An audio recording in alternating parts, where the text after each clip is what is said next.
Hey everyone, we're back with more today as we start our fall series out of the Gospel of John.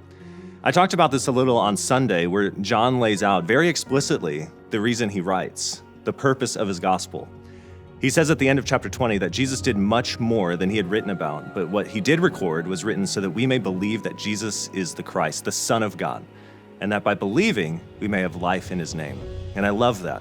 John's entire purpose is to make much of Jesus. His sole intention in writing is that we may believe Jesus is the Messiah, and in believing, experience the abundant life he brings. John writes about that earlier in chapter 10, when he records Jesus saying, "The thief comes only to steal, kill, and destroy. I came," Jesus says, "that they may have life and have it abundantly." And that statement by Jesus is what John wants to keep at the forefront. As we go through this series, I want to encourage you to keep coming back to this, to see what we gather around through this lens, that Jesus is the Son of God and we have life by believing that truth. So as we meet together on Sundays and here, going through the series together, let's remember that. Let's remember that what John writes throughout this book is for that purpose.